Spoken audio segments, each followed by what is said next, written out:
Jacksonville Jaguars fans, welcome into Duval Daily presented by GenJag.com. I'm Jordan DeLugo. Thanks so much for being here Wednesday, July 9th, as we inch closer and closer to the start of training camp, which practices will start on July 23rd.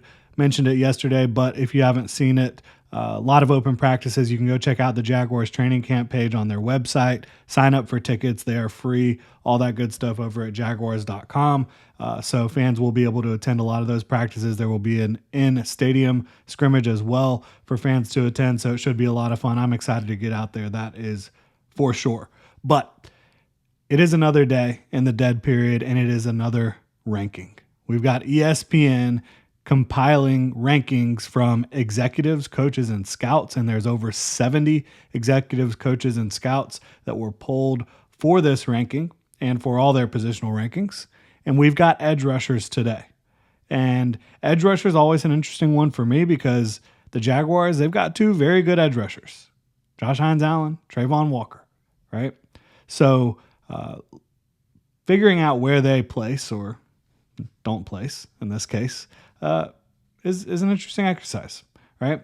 So we're going to dive into that today. Really appreciate y'all being here, supporting the channel. If you enjoy the content, please like and subscribe. You can also check out genjag.com/shop, pick up some new Duval gear like our Cool Cats tee that just dropped yesterday for pre-order. Go check it out, genjag.com/shop. So coming in at number 1 is Myles Garrett. No shocker there. 2, TJ Watt. Again, no shocker. Micah Parsons at 3. Max Crosby at 4. Nick Bosa at 5. Everything's feeling fairly chalky, but I do have something to say here. 6, Trey Hendrickson. Again, fairly chalky. 7, Aiden Hutchinson. I'm going to go ahead and say I think Aiden Hutchinson should be a lot higher on this list. I don't know that there are two better edge rushers in the NFL than Aiden Hutchinson. And now he is coming off of a absolutely devastating knee injury. He is back. He's, getting back to who he was before that, hopefully, for the Lions. But in true pass rush sets, true passing sets, Aiden Hutchinson's win percentage was almost 50%. I mean, he was almost lapping the field last year. So to me, Aiden Hutchinson should be higher on this list. He was playing incredible football before his injury, and I think he will probably continue to play incredible football. And of course, Aiden Hutchinson is who everyone compares Trayvon Walker to. Look, I love Trayvon. I think he's developed really nicely. He's not Aiden Hutchinson. Will Anderson at 8 from division rival the Houston Texans. Danielle Hunter at 9 from division rival Houston Texans. Jared Verse at 10 from the Los Angeles Rams, the rookie. Great football player from Florida State. Honorable mentions: Brian Burns, New York Giants. Nick Bonito, Denver Broncos. Jonathan Grenard, Minnesota Vikings. George Karlaftis, Kansas City Chiefs. So, Josh Hines-Allen, Trayvon Walker not in the top 10, not in the top 14, if you include those honorable mention guys. There are 4 honorable mentions. That makes 14 players. Josh Hines-Allen, Trayvon Walker not among them. Now, to me, it's fair that Trayvon is not top 10. I think when you're starting to talk about top 14-ish, that's top 15, that's where Trayvon Walker conversation kind of belongs. But I absolutely think Josh Hines-Allen is a top 10 edge rusher right now. And everybody's going to say, well, just look at the stats. Look at the sacks, right, from last year. And Josh Hines-Allen's sack numbers weren't amazing. Trayvon Walker, he did hit his double digits, which is awesome for him. I'm very happy for him that he was able to do that. And they're both really good run defenders. But the bottom line is context matters. The Jaguars' defense last year, their defensive coaching, their defensive philosophy, their game plans, execution behind the defensive front was trash. And I want to use a stronger word, but it was trash. It was not good. It was horrible. You had a defensive coordinator coming in trying to change everybody's body compositions. Guys that had record-setting years the year before, like Josh Hines-Allen. Yeah, let's throw on 20 pounds. See how that works. He still played damn good football, but clearly wasn't quite as explosive as he normally is. Just ridiculous stuff. And then also, you're wanting to hold the point with your defensive front instead of push the pocket and really shoot your shot, right?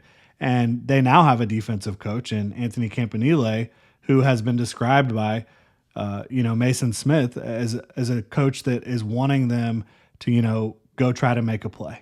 When you have the opportunity, go try to make a play. Take your shot. It's on you if you miss it, but take your shot. And more often than not, if you allow Josh Hines-Allen to take his shot, he's going to make it, right? So to me, I would have Josh Hines-Allen. I think the top 5 plus Aiden Hutchinson you're not touching them right now, right? Myles Garrett, TJ Watt, Micah Parsons, Max Crosby, Nick Bosa, Aiden Hutchinson. I think it's fair if you want to put Trey Hendrickson in front of Josh Hines-Allen just because of how insanely productive he has been over the last couple years. Where I take issue is really the Texans guys. I would definitely take Josh Hines-Allen over Danielle Hunter, and I think that he's right now better than Will Anderson Jr. as well. Both of those guys are very good. It's nitpicking a little bit if you want to argue Josh Hines-Allen over Will Anderson or Danielle Hunter or argue those guys over him. In my mind, I think they are all in a similar tier. But to me, Josh Hines-Allen is the most complete player of all of them. And again, context matters. If you take Josh Hines-Allen and put him in a DeMeco Ryans defense, he is going to light it up consistently. I mean, he's putting up bigger numbers in my mind than either of those guys if you put him in a DeMeco Ryans defense. Now, hopefully, Anthony Campanile can get him into some situations where he's just able to wreak havoc one-on-one and really show his bag a little bit more. Will Anderson Jr., Danielle Hunter, both great players. Jared Verse, I can't argue with, man. What he did last year was really impressive. If I had to take a player for one game right now, I would still probably take Josh Hines-Allen. But Jared Verse, very impressive. I would definitely take Hines-Allen over Brian Burns, Nick Bonito, Jonathan Grenard, George Karlaftis without question. Without question. Now, Hines-Allen and Trayvon Walker both received votes in this exercise.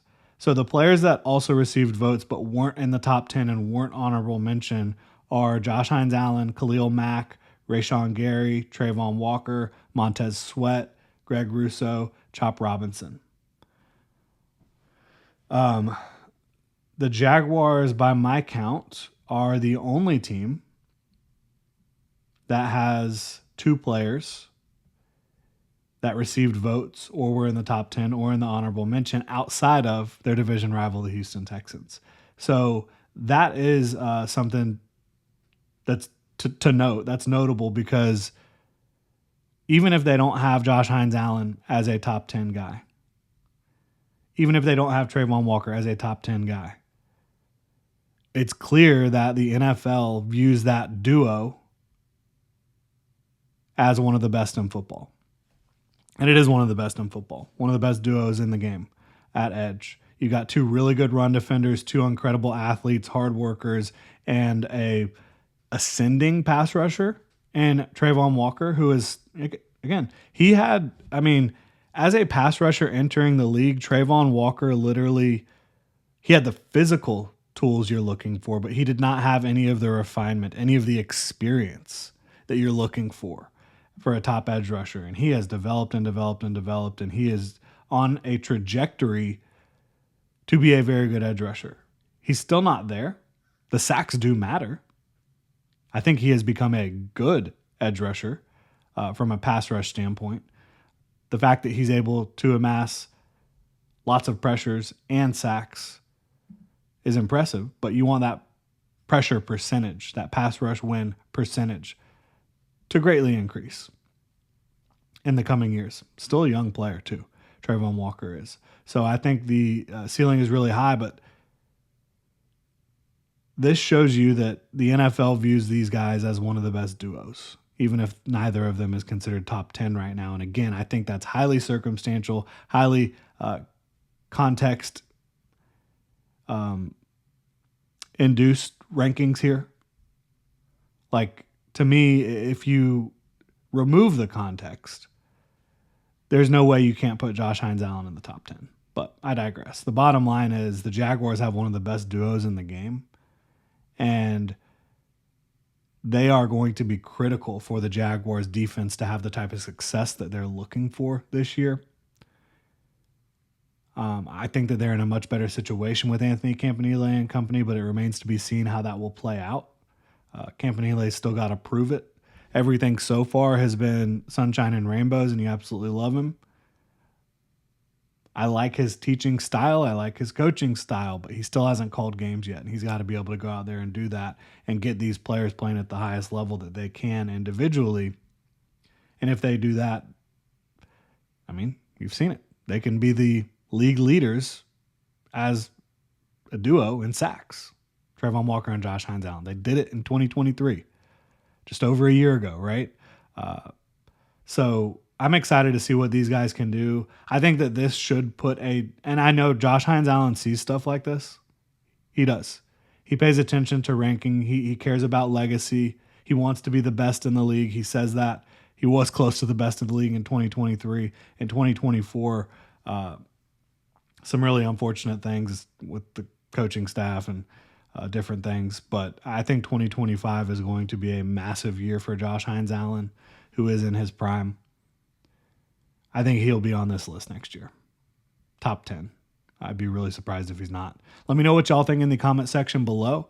If you enjoy the content, please like and subscribe. Y'all have a good one.